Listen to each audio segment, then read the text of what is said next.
What is up, everybody? Nameless Co here today, and we got my L300 45.6 powered Delica Star Turbo wagon, and we're going to be doing a timing belt today, along with a radiator, silicone radiator lines, and then a bunch of oil seals, and then replacing all the belts. And I don't think this is going to be completed in like today's date, but it will be completed in the video, so stay tuned. Might be kind of a long video, but I know there are no videos of this process in English besides a bunch of Indonesian videos and a bunch of other third world videos. So without further ado, we're gonna tackle this job and hopefully complete it successfully, and I will not blow my head. That's the goal, is to not blow this motor, and hopefully I'll get everything good and we'll take you along for the ride, so stay tuned.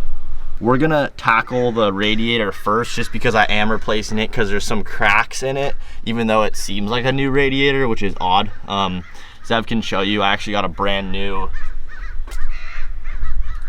I think it's GPI Racing. It took about a month and a half to get here from Australia. I recommend replacing that, or replacing the old, like the OEM radiator, with a fully aluminum one, just because if you are driving your Delica long distance, that will help a lot with keeping the engine temps down. So I'm gonna get this old one out, drain the coolant, and then start on the timing belt and basically just pulling belts off and then pulling the cam and the crank and all the pulleys and all that bullshit off. So let's get it. Loosen this bottom coolant line that goes from the water pipe to the radiator. I'm about to pull it off right now, and there should be a decent amount of coolant if I can get it off. That's the tricky part. Some of these old lines are disgusting, and as you can see, it just bursted right there. And coolant's looking pretty clean, so that's a good sign. But yeah, guys.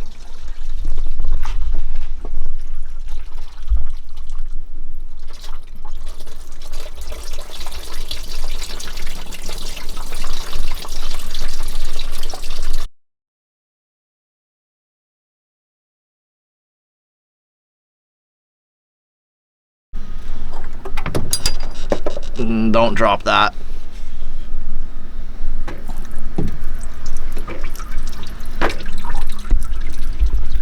Huge difference already. I mean, this is fully aluminum. You got pretty nice welds on top. The old radiator is pretty much plastic all the way around, and then pretty fucked up on the front. I mean, it's had some use, probably 100 Ks at least. Because my model is a manual transmission, we're gonna have to take off the automatic transmission plugs and basically put them on here, so I'll just do that right now. It's a simple.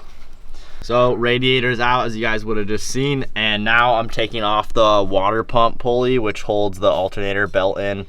As you can see, I have an AC compressor, but there's no, like, there's not one belt that's hooked up to it, and quite frankly, I have no idea where it would go to, because the power steering belt, which has 0 power steering fluid in it, perks of buying a $4,000 Delica, hooks up to this, and there's obviously nowhere for this other AC belt to go. So I'm just gonna pull off this belt, or this pulley, and then set it aside, and then we'll get these belts off.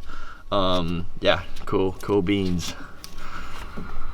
So I highly recommend, if you have an impact, to use it for this next step. We're gonna be taking off the crankshaft pulley that holds on the alternator belt. It's a 19mm. I'm using a Makita 18-volt battery.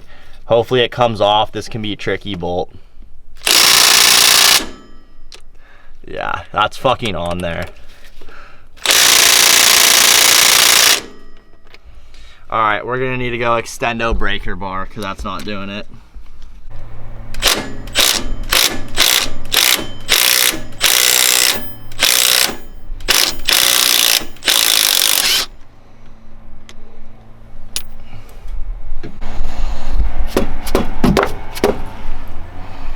Trying to knock it loose,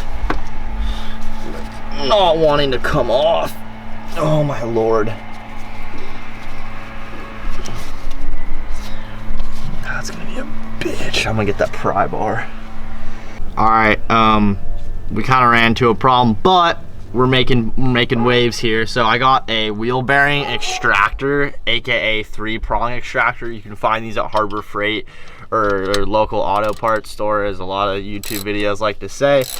My pulley's not coming off, so we're gonna extract it. And if you look closely, it's coming off.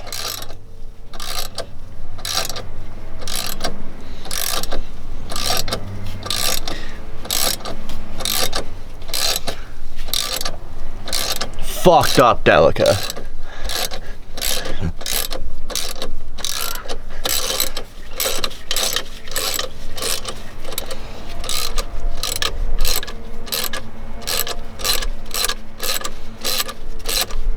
All right, should be good.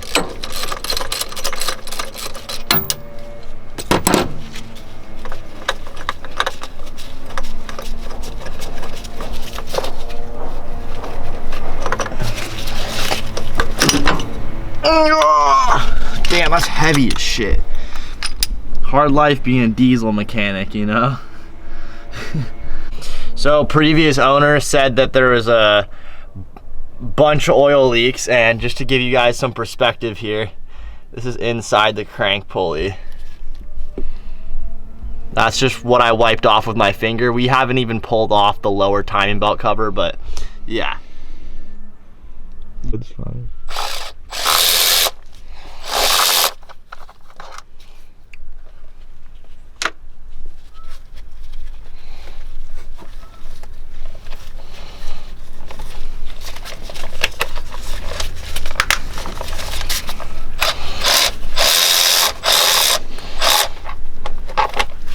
So I'm referring to a different video right now. That's why I got a computer out. You probably can't see it, but basically what I just did is I used that extractor that you would have seen in the last clip. Now I took the crankshaft pulley bolt and I reinserted it into the crank, and basically I realigned the timing belt so it's at top dead center. And the reason for that is you want to make sure that it's at top dead center so that when you reinstall the new belt, everything lines up and you're not going to blow your head. If you don't know what top dead center is, it's basically the way that the engine firing order is. It keeps it so it's consistent so that the valves don't collide with the pistons, and you don't want that to happen, or you're gonna have a bad head and you're gonna have to replace your head. That's a very common issue on 4D56s, is people blowing their heads because they're not at top dead center. And when I say like make sure it's at top dead center, like check it 10 times before you even manually crank it over, because if you manually crank it over and you feel it start to hit something, that's probably going to be a valve that the cylinder is hitting on. So I really cannot stress it enough.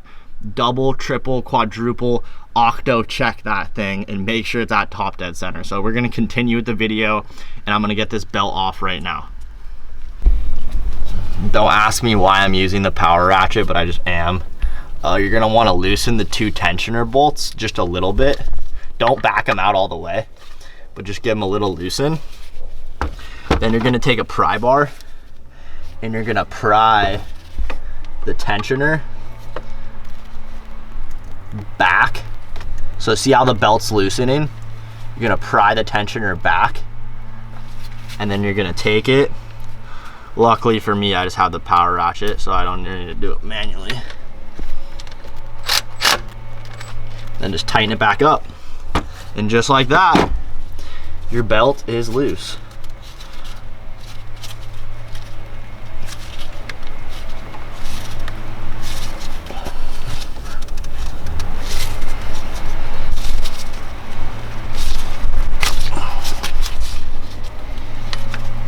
Voila! Timing belt A is officially off my Delica. Hoorah.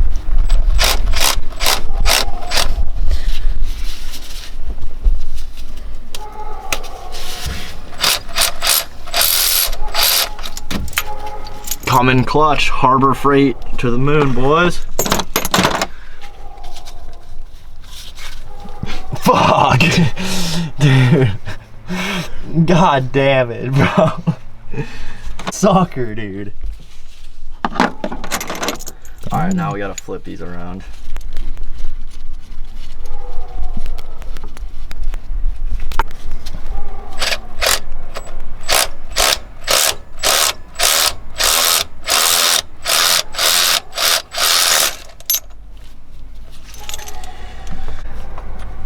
That's what happens when you don't do your belts, guys. They get stuck on there. I'm not gonna say seized, but as you can tell, they haven't been taken off in 170 Ks.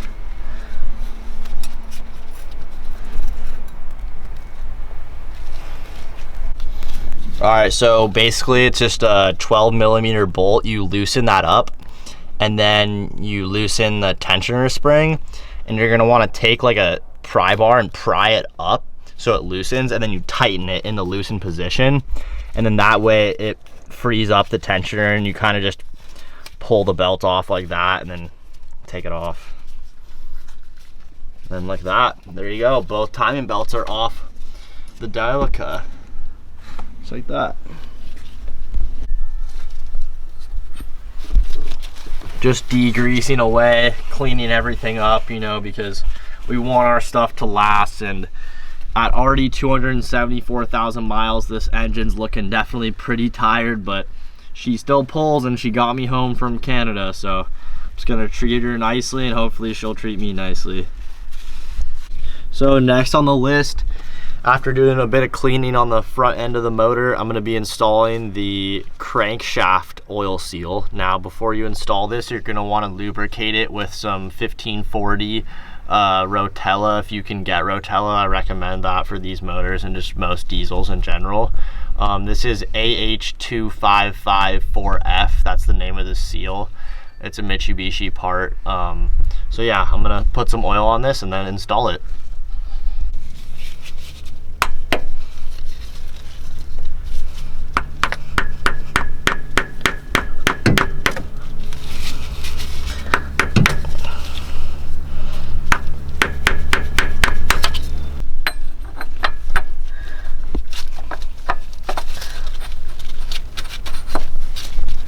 There we go. What's up, guys? It's a new day now, and I got the camshaft sprocket holder, or camshaft pulley wheel, whatever you want to call it. And basically the reason why I needed this is because I couldn't get off the actual cam pulley without having something to kind of lock into, as you guys are looking at me doing right now. So once you just lock it in, then you can take the other wrench and loosen it. So I'm going to be doing that oil seal. I'm going to be taking off the water pump and replacing it with a new water pump, which I got here. I don't know if I have a new thermostat or not. I may have a new thermostat. And then along with those, I'm going to be replacing the balancer pulley oil seal, and then the idler, and then balancer pulley. So these are the tensioners for the timing belt A and timing belt B. So we're going to be getting a lot done in today's part of the video, and then hopefully maybe starting it up for the first time today if I can get the radiator and everything bolted back in. There's like 1,000 bolts that come out of this project, so keeping track of which goes where is kind of really hard. So having a owner's manual is definitely going to be key to putting everything back together properly.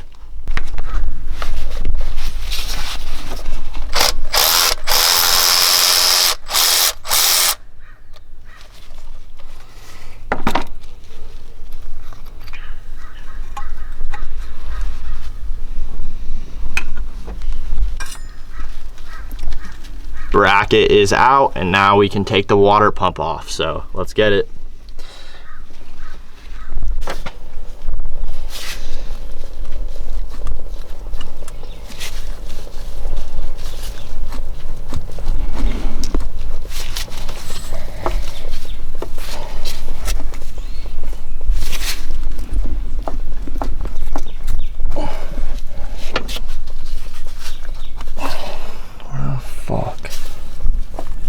How do you take that off? Gotta take off this tensioner.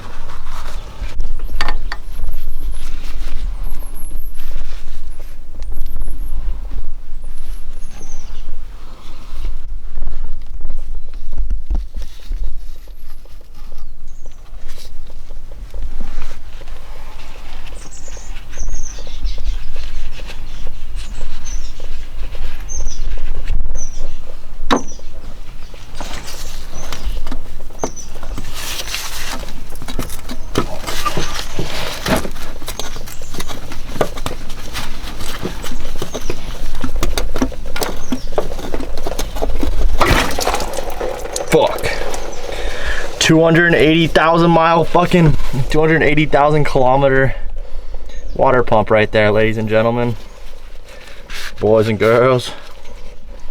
Clapper deluxe. Know exactly where that's going.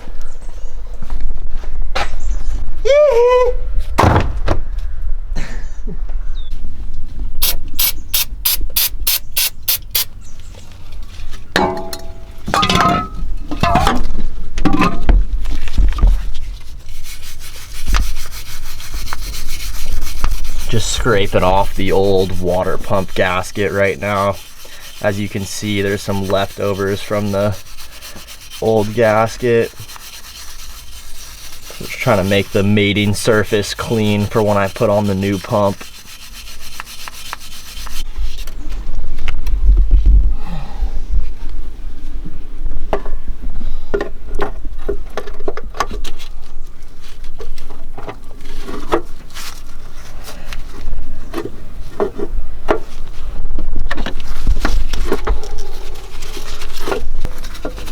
Damn, that's such a fucking pain in the ass.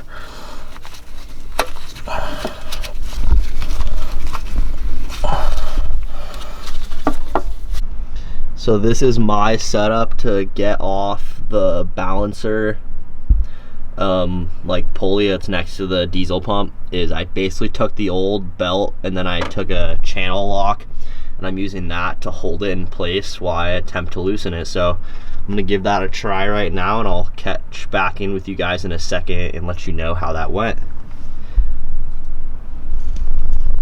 All right, actually pretty stoked on how that went. Pulling off the old balancer belt that I used, you can see I like put a print in it, but just like that, there's the first sprocket that just came out. Honestly, it's not looking too oily. Oh, never mind. Bit of oil underneath there, you can't really see it, but I'm gonna pop that old seal off and put a new one on. Grab the light for you guys so you can see where I'm working. But yeah, right next to the diesel pump, which is right there, there's the oil seal that I just pulled out. It's super easy to get to. This is probably the easiest oil seal to do. You just pull off this guy right here, which is the spacer for the pulley, which I was cleaning out over there. This is the old oil seal. As you can see, it's definitely seen better days, as most DIY mechanics would say, seen better days. But yeah, so I got this kit right here with every oil seal you're gonna need pretty much. It came with the whole engine rebuild kit. I'm not doing a full rebuild, just a partial rebuild. I don't really even count it that, but you could say that. So yeah, I'm gonna find it in here and then install it. So far it's actually going pretty well today. Got the pulley back on, or not the pulley, but the sprocket, whatever you want to call it. This is my setup to be able to tighten it. I basically cut the belt up, wrapped it around so I wouldn't damage the thread or the little notches, and that's kind of how I'm doing it. I have this gripped in there, so I'm gonna hold that and try and get a good snug up on it. I don't know the torque spec because I can't fucking find it anywhere, but there you go. Yeah. Alright guys, so from the last clip you would have seen, it was me attending to some oil seals and doing the water pump. Now I've made a lot of progress since then. I got the timing belt B put on, which is the balancer belt, and then I did the oil seals for both pulleys, and then I did the oil seal for the camshaft, which we did not film because obviously Zev had to help me because we had to use this tool actually right here, which I'm pretty sure I already got a clip of. Zev had to hold that to counter it. So that's basically the update since you guys last would have seen. Right now we're about to put on the timing belt, but because the diesel sprocket pulley is not aligning when I put it in place with the timing mark, Zev is gonna have to hold it with the 19mm wrench so that I can align the timing marks correctly and I don't blow my head. So we're gonna get into that right now and hopefully start this thing up and get it running. I don't know if we're gonna get it driving yet because I did order a turbo, which I may wait on to install, or I may install it in this video. We don't know yet, so stay tuned and let's get it running. With this All right, this is the hardest part of this whole entire job, is what I just did, is resetting the spring. Guys, this is like, I don't even understand how I just did it, but I did. Especially if you don't take off your cam sprocket, which most people are not doing when they do timing belts. You have to grab, like I have a 12 mil, and I wrapped it around and I pushed it, and then I just slid it on. As you guys can see, it's right on that ledge right there. I'm just gonna make sure it's really on there. You do not want that slipping off. I can tell you that right now.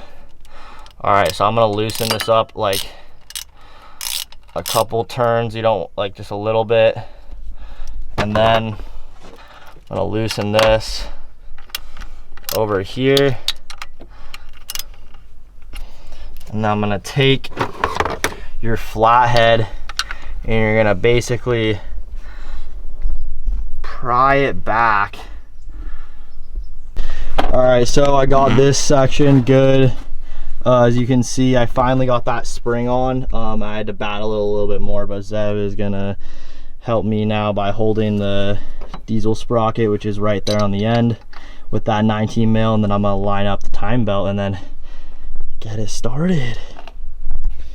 So we've made a lot of progress, but this is kind of the biggest check-in, because most of you guys are gonna have trouble tightening your crank bolt because the motor will just turn over.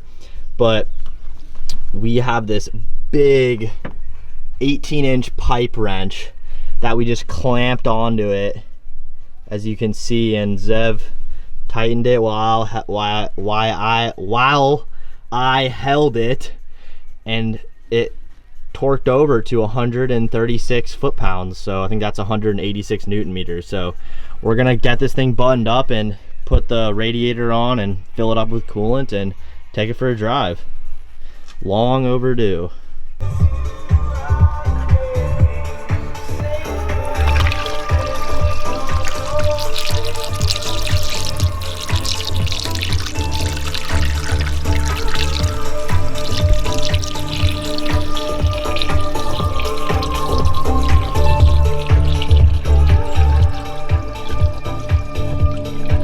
So the moment we've all been waiting for, the first start. I got the radiator in, new water pump, timing belt, oil seal, silicone lines, new alternator belt. Now my power steering pump had like zero fluid in it, so I pretty much just deleted it and then I zip tied off the line. So I'm not gonna be running any power steering for the near future until I get a whole new rack, because I know my rack's probably destroyed as well, but you don't need that. I drove all the way home from Canada with no power steering, and most people don't run it, so that's fine.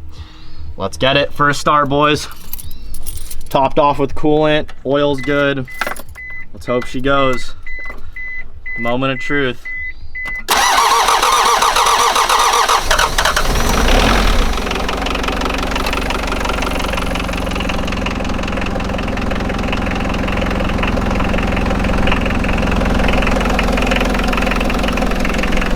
Leave it off so we can burp the air, but God, I love that smell!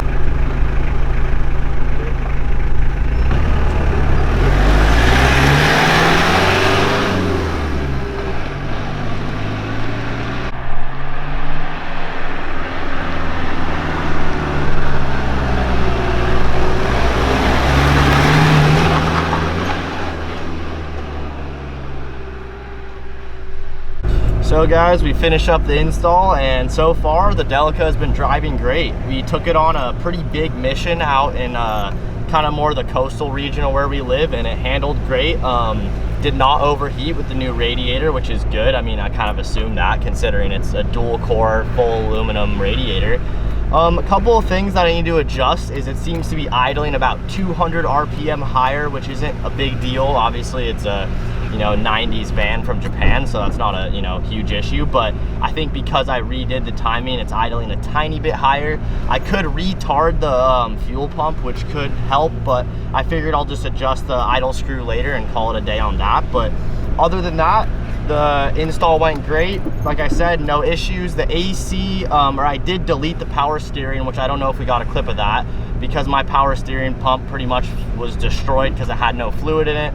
So I deleted it, and I never had power steering in the first place when I bought the van, so not really a big change for that. Couple of more things that you're gonna see in the future with the van is a turbo, which I installed. I'll show you guys that in another clip. Or I didn't install it yet, but we're gonna install it. I ordered an eBay turbo, which is what most Delica people do. You don't need to spend $1,000 on the OEM spec. You can just get an eBay turbo and they handle great. But we're gonna go drive it around some more and maybe get some clips of it rolling some coal, because that's what really makes this thing kind of stand out from the other vans of its time, is the fact that it rolls coal, which is pretty cool. So let's head over to some straight sections and do some pulls.